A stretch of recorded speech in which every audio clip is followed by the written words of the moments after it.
ฟังคำว่าคณิตศาสตร์แล้วก็เล่นนี่เข้าป่าแหละพี่น้องเนาะ ยานเดบเก่งเล็กพี่น้องปึ๊กเล็กแห้งบ่นึกก็ได้เนาะ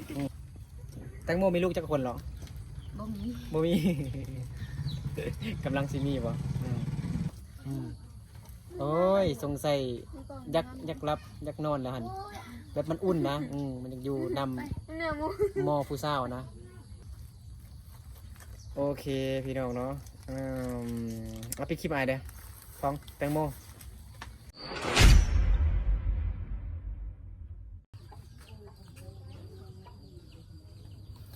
ทักทายสบายดีพี่น้องหมดสุขุสุคนที่ข่าวลบหักแพงเด้อยินดีตอนรับเข้าสู่ซองบ่นึกพาไปเส้นเก่าเส้นเคย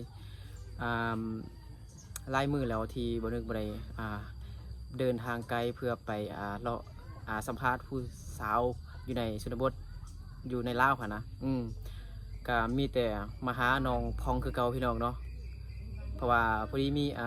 FC ผู้ใจดีอยู่ทางฝั่งไทยเนาะซื้อปูแจ็คเนาะฝากให้บ่นึกซื้อข้าวสาร30 โลแล้วก็ซื้อเป็นของกินแห้งแล้วก็ขนมต่างๆแล้วก็นมพี่น้องเนาะมาฝากน้องพองเนาะเพิ่นเบิ่งคลิปแล้วก็ดีต้นน้องพองก็อยากสวยน้องพองเนาะก็มีFC ผู้ใหญ่ใจดีหลายคนอยากสวยน้องพองเนาะแต่เพิ่นก็กำลังล้มนำเบานึกเทื่อเนาะบางคนก็ยังว่าจะสวยน้องพองอยู่เนาะแต่ว่านี่แม่นไอแจ็คกับผู้เก่าเนาะผู้เมื่อวานนี่ผู้ที่ให้เบานึกซื้อขนมเนาะซื้อนมไปซื้อปลากระป๋องเมื่อวานนั่นมาให้น้องพองเนาะมื้อนี้ก็ไอผู้แจ็คก็ยังอยากสวยน้องอีกเนาะเบานึกก็ไปแต่เช้าๆแหละพี่น้องเราไปซื้อมาแล้วก็หลังจากนั้นเราฝนตกพี่น้องเนาะช่วงนี้ก็เป็นช่วงฤดูฝนนะฝนตกเราเบานึกก็บ่ได้ออกไปถ่ายคลิปอยู่ทางใกล้พี่น้องเนาะมันลำบากเลยมันเป็นทางดินพี่น้องเนาะทางดินทางแดงเนาะโมเมนต์ทางลาดยางไหนถ้าเป็นทางลาดยางหรือว่าทางปูหินนี่คือสิโอเคอยู่พี่น้องเนาะในช่วงฤดูฝนนี่นะแต่ว่ามันแต่ละเส้นทางเนาะที่บ่นึกไปหั่นนะมันเป็นทางแดงทางดินพี่น้องเนาะฝนตกกับขี้ตมหลายพี่น้องเนาะแดดกับขี้ฝุ่นหลายพี่น้องเนาะ อันใดกับบุรีจักยางพี่น้องเนาะมันกับบสม่ำเสมอจักหน่อยเด้กะตอนนี้กับเวลาหาหรือว่าแม่น5 โมงปลายพี่น้องเนาะก็6 โมงยังแหละพี่น้องเนาะก็ใกล้สิค่ำแล้วเนาะตอนแรงๆนี่ฝนจึงเซาตกเนาะเมื่อกี้นี่กับฝนตกอยู่ประมาณเกือบ2 ชั่วโมงพี่น้องเนาะตกย่อยอยู่พี่น้องเนาะฝนลิ่นอยู่โอเคเนาะเดี๋ยวเรานึกจะไปเอาคองหรือว่าเอาข้าวสารไปให้น้องพองเนาะน้องพองก็ อยู่เฮือนเลยพี่น้องตอนนี้เนาะโอเคเดี๋ยวเราไปเจอกับน้องพองกันเลยเนาะโอเคเดี๋ยวเรามาพบกับน้องพองกันเลยเนาะน้องพองหัวเก่าเนาะนางเอกน้อยหัวเก่าเนาะนี่โดยสบายดีน้องพองเนาะสบายดีเนาะวายอย่างงามพี่น้องเนาะอยากกินขนมแล้วบ่เราอยากกินขนมแล้ว แล้วขนมมื้อวานนั่นเด้ยังหลายอยู่บ่ยังอยู่เนาะโอ้ยกินหลายแท้หรือว่าแบ่งให้หมู่เพื่อนแบ่งให้เด็กน้อยได้บ่เด็กน้อยเด้เนาะน้องพองพอดีกล้องถ่ายเนาะกล้อง GoPro บ่นึกพอดีไฟมืดพี่น้องเนาะบ่นึกก็เลยใส่กล้องโทรศัพท์ถ่ายน้องพองเอาพี่น้องเนาะก็ภาพมันอาจจะมันบ่เป็นมุมกอมุมกว้างพี่น้องเนาะเป็นมุมมันอันนั้นเพิ่นพี่น้องเนาะอุ้ยไผ่นี่สาวตะวันน้อยมันน้องสาวเนาะก็มื้อนี้ก็อ้ายก็สิเอาของฝากของต้อนจากFC เนาะผู้ใหญ่ใจดีก็คือไอ้ปูแจ็คคือเก่าล่ะเนาะมือวานนี้ก็ไอ้ปูแจ็คก็ฝากให้ไอ้นึกซื้อของให้เนาะมื้อนี้ก็ฝากให้ไอ้นึกซื้อข้าวสาร30 โล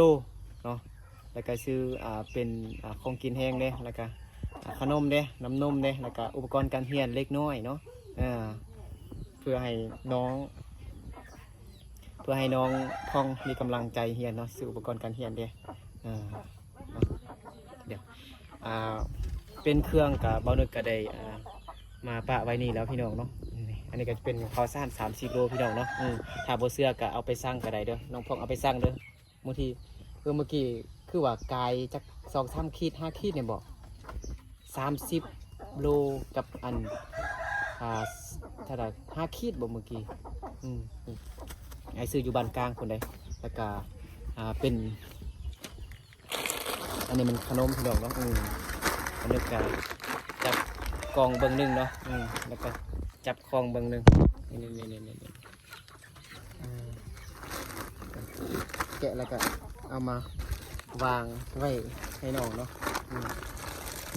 อันที่นึงมันขนม ขนมใครมากินบ่ มากิน มากินน้องฟองเอาแห้งได้บ่ได้ยินเลยนี่ก็ขนมเนาะน้องฟองก็มากินขนมมันอยู่เนาะ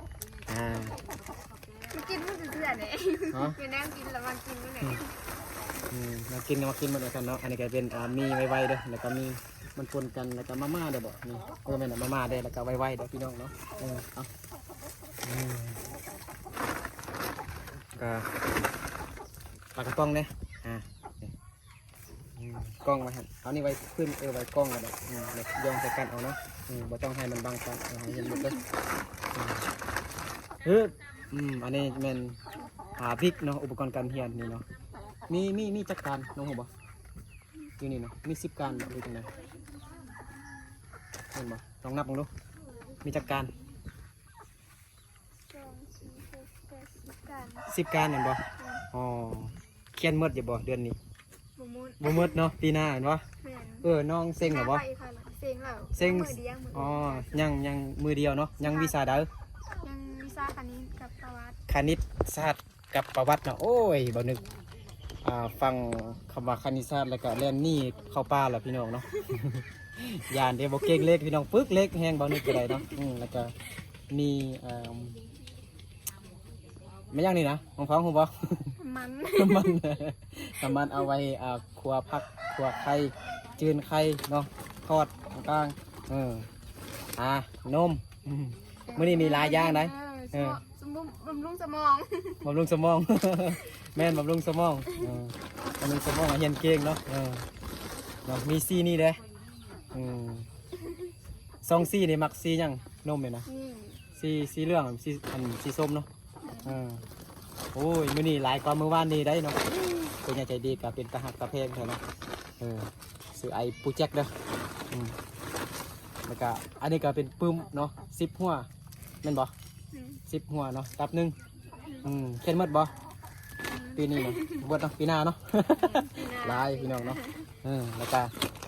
นี่ยาสีเขียวเนาะมีครบเลยนะผมมีแต่ใบสีเขียวลืมซื้อใบสีเขียวเนาะหรือว่าน้องมีหรอวะใบสีเขียวเนาะมีแล้วเนาะอันเก่าอันนี้มันไม่ยังนี่นะน้ำตาลเนาะน้ำตาลเอาไว้เฮ็ดยังไปยังก็ได้ใช้ยังก็ได้เนาะเอาอันนี้มันแฟบเนาะสักมายังสักเครื่องยังเลยเนาะอันนี้ได้มายังนี่นะแตงนัวแตงนัวเดี๋ยวเอาไว้ให้ไก่กินบ่ไปกินคนจะกินเนาะไก่กินบ่อันนี้ก็แม่นบ่เป็นซองท่องมันบ่ลายย่างในมือนี้พี่น้องเอ้ยเนาะมืดกับสบู่กาดนกแก้วหอมสดชื่นเนาะทาแล้วหอมพี่น้องเนาะมืดแล้วเนาะได้หลายย่างพี่น้องเนาะเห็นบ่โอเคเนาะบัดนี้ให้น้องพ่องอวยพรให้ไอปูแจ็คเด้อผู้บ่าวทางฝั่งไทยเนาะไอปูแจ็คอยู่ทางฝั่งไทยขอบใจหลายๆคือสื่อใจขันคอให้น้องขออวยพรให้มีสุขภาพแข็งแรงเลยขอให้สำเร็จในหน้าที่การงานแล้วก็ขอให้มีความสุขแล้วก็ขอให้มีแต่ความเจริญรุ่งเรืองในหน้าที่การงานโดยสาธุน้องพองอายอยู่พี่น้องเนาะเห็นเนาะมื้อนี้ได้ลายกว่ามื้อวานนี้เด้เนาะขนมก็ได้ลายเนาะเป็นอุปกรณ์การเรียนเนี่ยแล้วก็นมเนาะเป็นเกลือแป้งนัว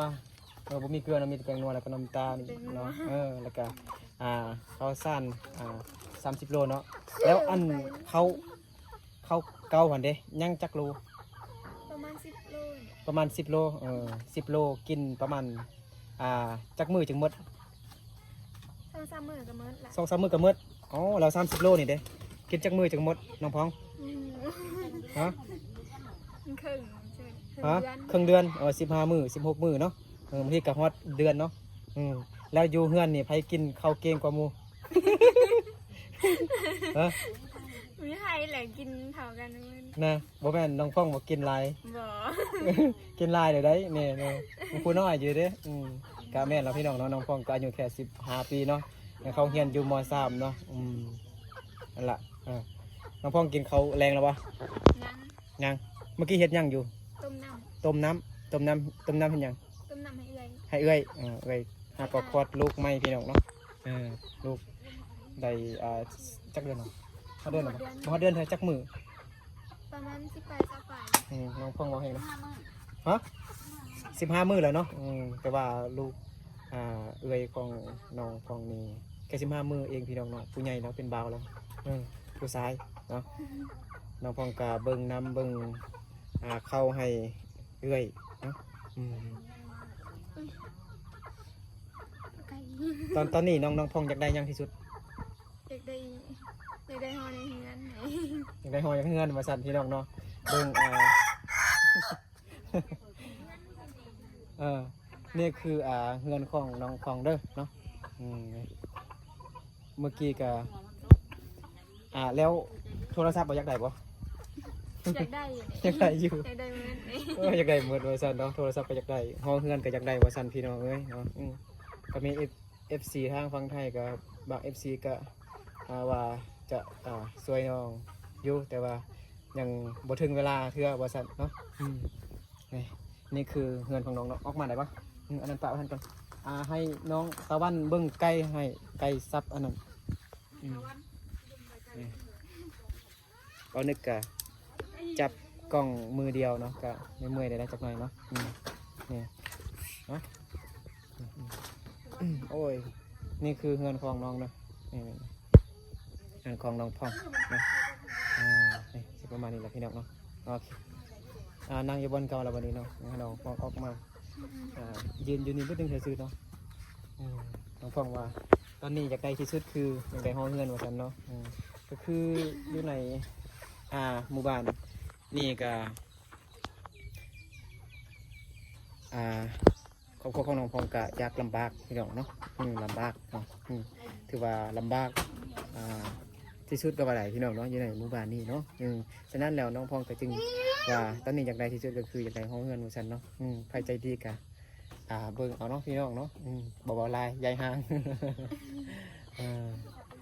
ตอนแรกนี่สิกินหยัง ยังบ่ได้สอบเลย ว่าแห้งเลยฮะ ยังบ่ได้สอบเลย บ่ได้ซอกเทื่อเอาวางดู กินยัง เอาอันซื้อนี่เด้บ่แม่นอันกินบ่ซั่น อันยินเนี่ย อันกิน ปลากระป๋องเด้เห็นบ่ก็บางคนก็อาจจะ FC ใหม่อาจจะเข้ามาเบิ่งใหม่ก็ยังบ่ทันฮู้เท่าเนาะเป็นบ้านเป็นเมืองหรือว่าแขวง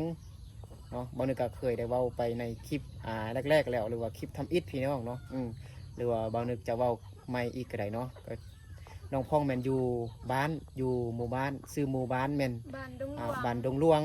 เมืองเพียงแขวงสยามบุรี เนาะภาคเหนือของประเทศลาวพี่น้องเนาะใครที่อยากมาเยี่ยมยามอยากมาลินนำน้องพองกะมาลินใดเนาะหมู่บ้านหรือว่าบ้านของน้องพองก็อยู่ใกล้ๆอันทางล่วงไล่ใกล้ได้ละไล่เลยว่าเป็นยังเป็นกันเองเนาะก็อันบ้านของน้องพองก็อยู่ใกล้ๆทางล่วงพี่น้องเนาะอยู่ใกล้ๆอันตัวเมืองเมืองเพียงเนาะมาทางจังหวัดเลยก็ได้จังหวัดเลยเนาะด้านน้ำเฮืองเนาะจังหวัดเลยเด้อจังหวัดเลยประเทศไทยเนาะถ้าใครอยากมายามน้องมาทางนั้นเป็นโมเด้ ทั้งหนุ่มเพียนทั้งหยางงอ ฮะมาแห้งเนาะ ไปโรงเรียนทางหยางขึ้นหอ นะโอ้ไปโรงเรียนทางยากขึ้นง้อว่า ก่อนสิไปหอดบุญนะ นะ เข่งคามกี่เปิ้ลล่ะ อืม กี่เปิ้ลกี่ต้มล่ะ เลยหัวบ่เป็นหยังดอกอารมณ์ดีอยู่แล้วน้องพองเนาะหัวไปรดเนาะตายิ้มงามๆน้องพองบอกว่าหัวแห้งรถเนาะคือน้องทีกับหัวแห้งเมื่อกี้ในฝนตกจากโมงก่อน มัน ตอน 3 โมง ตอน3 โมงเนาะตอนนี้ก็5-6 โมงแล้วไล่ไก่ได้ละโอ้ไก่ก็อยากกินข้าวโลข้าวมาพี่น้องเนาะมานึกซื้อมาใหม่เนาะน้องพองยังบ่ทันได้มาได้กินเทื่อเราไก่มาเปิดสดก่อนไก่เปิดสดก่อนน้องพองเส้งได้ทุกวิชาบ่หรือว่าตกอยู่บ่ คนยังบ่ออกเลย เพิ่นบอกเทื่อเนาะแล้วไอ้คือว่าได้ยินข่าวว่ามี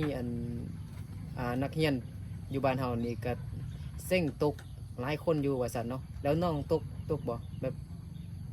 คือว่าได้ยินว่าเขาได้เสียเงินหลายอยู่บางคนก็7-8 แสนบางคนก็แสนปลาย2 แสน3 แสนนะแล้วน้องพองได้เสียหลายบ่ บ่ ฮะ บ่บันล่ำคอยได้เสียมัน100,000 1 แสนหนึงเนาะเป็นหยังค่าโรงเรียนบ่ บ่เวลาแบบมีเวียกนะขาด หน่อย เวลามีเวียกเนาะมีงานก็ขาดเนาะ เขา แต่ก็ครอบอาจารย์เนาะบ่ ขอบ ครอบแล้วครอบคณะห้องเด้อเวลาขาดมีถ้าเฮามีเวียกเนาะให้เพิ่นหมายว่ามีเหตุผลเนาะถ้าเฮามีเหตุผลเพิ่นก็บ่เก็บหลายเก็บน้อยเอาเนาะคือน้องพองมีเหตุผลมีเวียกจำเป็นก็ แต่ละคนเขาเก็บประมาณ6-7 แสน ปาดหลายเนาะ คอยได้เสียแสนเดียว อ๋อน้องพองได้เสียแต่แสนเดียวว่าซั่นพี่น้องเนาะา มื้อเช้าอาจารย์มาเก็บ อันนี้เป็นน้องสาวมันนี่ซื้อตะวันเป็นบ่เป็นบ่เป็นบ่แม่นบ่ซื้อตะวันบ่นะพอง แม่ ตะวันนั่งน้ำเอื้อยเด้น้องสาวละเนาะแม่ได้แม่สบายดีแม่ แม่สบายดี สบายดี ดีมีแห้งเด้อ โดย ผู้ใดมีน้ำใจช่วยเหลือ โดย ก็อบขอบใจละลาย โดยนั่งอยืนลุ่มน้ำลูกก็ได้แม่แม่ก็ ช่วยเหลือ บอก ลูกสาวแม่ก็อยู่ดีมีแห้ง โดย มีความสุขการงาน โดย หาเงินหาลำมาเลย โดย มือ เนาะ เก็บมือใครให้แรง โดย แม่ก็อายกันเกินอยู่พี่น้องเนาะ บ่เป็น ไว้อูจะเสือเลย ตะวันกินขนมบ่อยากกินขนมบ่นี่ขนมเต็ม กิน เห็นบ่ แล้วงัดมอง กินขนมนำไปพองเด้อ เขาเงี้ยอนุบาลนั่น อนุบาล1 2 สาม ปีหน้านี่ก็ ปหนึ่ง ป .1 แม่นบ่ฮะแม่นบ่ป .1 ฮอดป .6 แม่นบ่ อืม ตอนนี้เขามีป .6 แล้วแม่นบ่เขามีฮอดป .6 แม่นบ่ มีป .6 แต่บ่มีม .7 บ่มีม .7 เนาะมีแต่ฮอดม .6 แม่นบ่เขาลึบล่างแล้วม .7 แล้วก็มีแต่ฮอดแต่มป .6 ม .6 เนาะแล้วก็ประถมก็มีแต่ฮอดแต่ป .6 เนาะป .6 มัธยมก็ฮอดแต่ม .6 เนาะม .7 บ่มีแล้วแม่นบ่พ่องเด้เขาฮอดปอยังมอยัง ม .4 ม .4 หอดว่าสี่เกามาสี่ออกแล้ว บ่มีเงินเรียน อยา ต่ ก อ ช่วยพ่ออยากช่วยแม่โอ้อยากช่วยแม่โอ้ โอ้จะสวยมี แม่ เงิน เฮ็ดเวียก มีเงินแหละ เนาะพ่อได้พ่อไปหยัง ไปรับจ้าง ไปรับจ้างพ่อไปเฮ็ดหยัง ไปเฮ็ดเวียกฟาร์มหมู โอ้เฮ็ดเวียกฟาร์มหมูพี่น้องเนาะกะพ่อกะ เรื่องหมูให้ กะยังเจ็บมืออยู่เห็นบ่ว่าอันมืออันอีพ่อว่าเป็นอันเนี่ยเป็นพิการบ่พิการมือเนาะ เฮ็ด ก็ เวียกเพิ่นก็บ่ได้เฮ็ดเวียกนะ บ่ได้เฮ็ดเวียกหนักเนาะแต่ก็จำเป็นเนาะพี่น้องเนาะก็ต้องห่าง เงินเดือนก็ถืออยู่แต่บ่ได้เฮ็ดนักคันใด โดย คนพิการไปหาฉะนั้นไหนหาไปมีสำมือก็ได้สำนันไป โดยก็ในนั้นแหละพี่น้องเนาะครอบครัวของมันลำบากเนาะก็จำเป็นได้ต้องห่างไกลเมียห่างไกลลูกหลานเนาะเพื่อไปหาเฮ็ดเวียกงานทำเพื่อได้เงินมาซื้อข้าวซื้อน้ำกินพี่น้องเนาะนี่แหละตะวันคิดฮอดพอบ่คิดฮอดอยู่พองเลย นอด แม่เด้ คิดฮอดนั่นแหละ คิดฮอดเนาะคิดฮอดพอ พี่ฮอดเราเป็นคนพิการเห็นไหนเป็นห่วงเราแบบเป็นห่วงพิการแต่บุเป็นห่วงเนี่ยเราเป็นคนพิการเราเป็นห่วง แล้วปัจจุบันนี่ตอนนี้มีจักคนอยู่เฮือนนี่นะบ่เว้าอันผู้ไปเฮ็ดเวียกเลยเว้าแต่เฉพาะที่อยู่ในเฮือนนี่ มี5 คน มี5คนเนาะแม่นบ่ มี5 คนเด็กด้วย มีแม่มีน้องพ่องเว้าไหมฮะน้องบ่แห้งๆเด้อ ค่อยแม่แล้วก็ไอ้กูดแล้วก็น้องแล้วก็หลาน2 คน หลาน2 คน เลยคนนึงเกิดลูกออกมา 4 5 6 คนเหรอ6 คน 6กับหลานน้อยฮักก็เกิดได้ได้15มื้อเกิดได้15มื้อพี่น้องเนาะผู้บ่าวน้อยเนาะเฮ็ดหยังกันนะตะวัน บ่ให้กินขนมได้เห็นอันนั้น คือว่าอาปากอยู่แล้วบัดนี้อยากกินขนมแล้วบ่ฮะ ลองกินให้ไอ้นึกเบิ่งลองกินให้ไอ้ปุ้ยแจ็คเบิ่งดูแล้วก็ให้FC เบิ่งดูFC กำลังเบิ่งอยู่ได้นี่นะให้เอ้ยพองจิกขนมให้กินเบิ่งดูขนมไข่ก็ได้อันไหนก็ได้ลองกินให้เพิ่นเบิ่งดูที่ห้องมันก็กับใจละลายเด้อโดยแม่ก็ไปเฮ็ดเวียกเนาะไปนึ่งข้าวเป่าไฟเนาะสวยกันเนาะเมื่อกี้นี่ก็เบานึกมากก็น้องฟองกำลังต้มน้ำให้เอื้อยเนาะก็มีร้านเด้เนาะร้านอยู่เงินไก่นี่พี่น้องเนาะมาลิ้นน้ำเนาะขอบใจเด้ออันนี้มันไก่เห่าบ่ไก่เข้าเนาะไล่ได้มันซับหน่อยฟองบัดนี้ไอ้นึกบ่เว้าให้น้องเว้าคนเดียวเลยเว้าอยากก็เว้าห้องเพลงก็ห้องเอาเว้นห้องบ่เป็นวันนี้อายบ่วางของเพลงนะ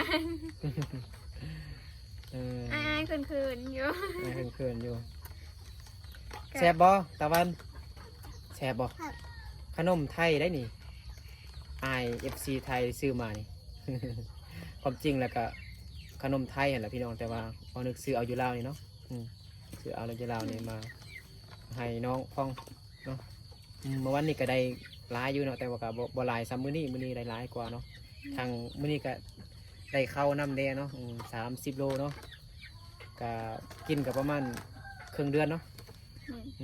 ประมาณ15-16 มื้อนี่แหละ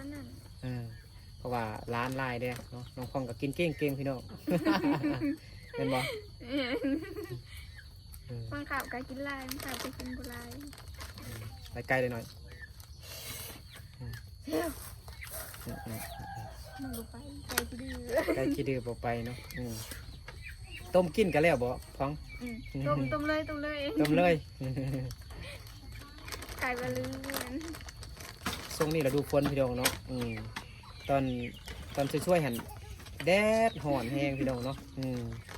แดดฮ้อนข้าวกล่องกูโม่เฮ้ยโมเฮ้ยกูอยากกินขนมเหรอโมมานี่ก็ได้มานั่งนี่ก็ได้มาเป็นยังหรอมากินขนมนำพองมาลิ้นน้ำน้องในบันนึงเลยนะผู้สาวอยู่กับเกิร์นี่พี่น้องเนาะน้องแตงโมเนาะให้ทีลินให้เทียนเบิ้งคลิปลินบุญสงการน่าจะหูเนาะน้องแตงโมสบายดีเด้น้องแตงโมสบายดีโอ้ยยอยังงามเนาะยิ้มงามดูไฟงามผู้เอื้อยแล้วนี่เนาะจักปีเราก็อันแตงโม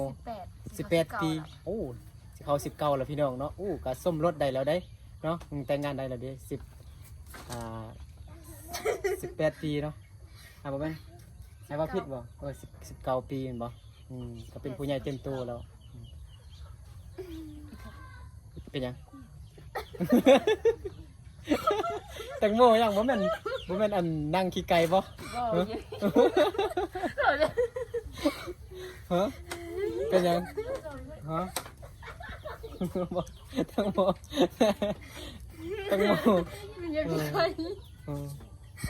มันไกลลายพี่น้องมาอันไกลมากินอันนั้นเนี่ยพี่น้องเนาะ อ่า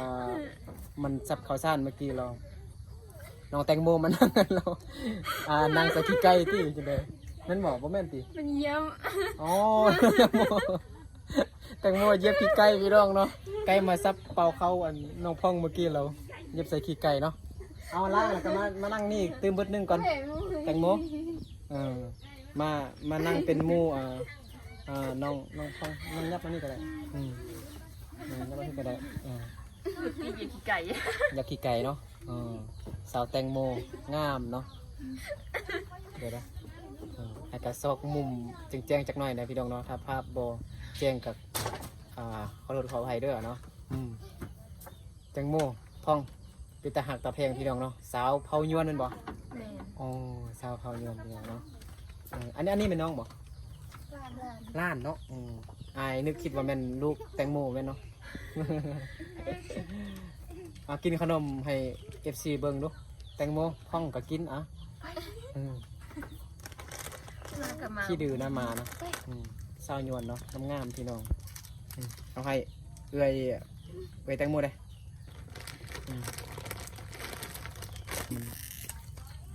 โอ้มาอันนี้เป็นมาไผ่เนี่ยมาแตงโมบ่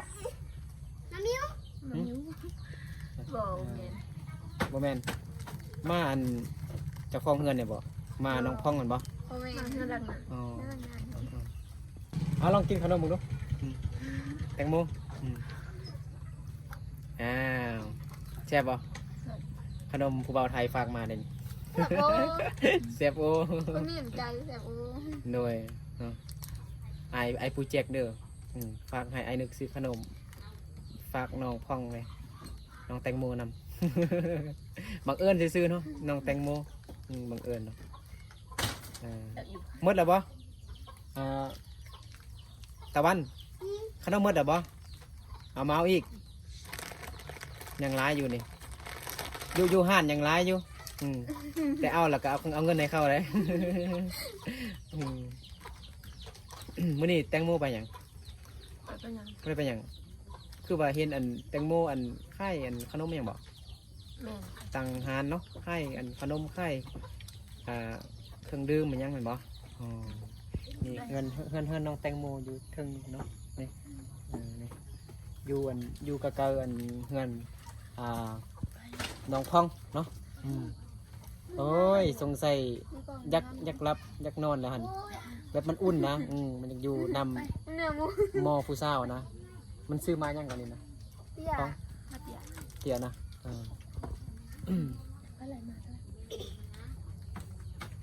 ตะวันไล่มาดูไม่ต้องเย็บหน่อยมันกัดได้เชะมันกัดกระยามันกระบอกนั่นเนาะมันบกัดมันบอนั่นเนาะ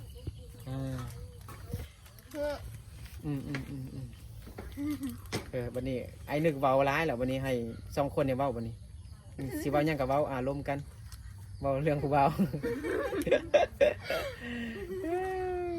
สาวพอยวนพี่น้องเนาะมีแต่ผู้ตะหักตะแพงเนาะตะมุตะมิเนาะนิสัยดีเนาะดีพี่น้องเนาะอยู่บ้านดงล่วงเมืองเพียงแขวงไซยบุรีสปปลาวเหนือเด้อสาวแตงโมสาวพ่องเนาะแต่ว่าน้องแตงโมนี่แบบบังเอิญซื่อๆเลยนี่เนาะบังเอิญก็เลยเอิญมากเลยเนาะเอาไอ้กับว่ายักเมื่อแล้ววันนี้ยักอยู่นี่ทายผู้สาวด้นๆก่อนเนาะสาวหน่อยสาวใหญ่นำเนาะ ก็ผู้ใหญ่แล้วเด้แตงโม18 ปีขึ้นไปเขาก็เอิญมาผู้ใหญ่แล้วเด้เนาะน้องแตงโมเฮียนฮอตมอยังก่อนมหาอ๋อมหาแล้วก็ฮอกเอาพวกมันบ้าง พ่องกับกำลังอยู่ม.3 เนาะปีหน้าเนี่ยก็ม.4แล้วก็ฮอกเนาะเอาแล้วก็ไปหาเงินก่อน ไปหาเงินโตโอ้ไปหาเงินโตแล้วบัดนี้ไปหาเงินแล้วแนวได้แล้วบัดนี้ หาเงินเดียวได้เพื่อสอบหาตรงนี้โอเคเนาะนั่นแหละพี่น้องเนาะมื้อนี้ก็คือเมื่อวานนี่แหละเนาะกับฟ้าวไปซื้อคลองแล้วก็ฟ้าวมาให้น้องเนาะอย่ามันมืดอย่ามันค่ำเนาะน้องหาพ่องก็หาก็เลิกเฮียนมาเนาะก็มาต้มน้ำให้อันเอื้อยเนาะคนนึงก็เลยมาพอดีเจอใส่น้องเนาะก็บ่ได้นัดน้องเลย เนาะมาเลยเพราะว่าน้องพ่องกับบ่มีโทรศัพท์ลิ้นเด้เนาะน้องแตงโมคือว่าอันนั้นอยู่อกหักบ่ บ่ บ่แม่น นี่นะพี่น้องเนาะสาวเผายวนเนาะทั้ง2ไอ้นี่ทั้ง3คนตะวันนำเนาะ มันอยู่ แม่นบ่แม่นตะวันบ่ อืม ตะวันตะวันจักปีหรอ5 ปีแม่นบ่ 6 ปี 6 ปีแล้วอ๋อเดี๋ยวสำหรับคลิปนี้ก็สิประมาณนี้พี่น้องเนาะก็มื้อนี้ก็ช่วงนี้สันเจ้าเนาะบ่ได้ไปเลาะถ่ายผู้สาวทางไกลพี่น้องเนาะมาหาแต่น้องพองเนาะน้องแตงโมนี่แหละพี่น้องเนาะอยู่กับไกลอยู่โมได้พี่น้องเนาะไปทางไกลกับมันยากช่วงนี้มันมาดูฝนพี่น้องเนาะฝนตกเนาะโอ้เดินทางลำบากพี่น้องเนาะโอเคเนาะก็ขอบใจไอปูแจ็คเนาะอยู่ทางฝั่งไทยโดยขอบใจโดยขอบใจเนาะไอปูแจ็คเนาะที่ซื้อของมาฝากน้องผ่องเนาะขอบใจหลายๆเด้อขอให้เพื่อนอยู่ดีมีแห้งเนาะความเจ็บใจใดความใครจะมีขอให้มีแต่ความสุขความรวยหังมีเนาะให้มีแต่ความเจริญรุ่งเรืองเด้อเนาะสาธุสบายดีเนาะโดยสบายดีบ๊ายบายตะวัน บ่ขอบใจหลาย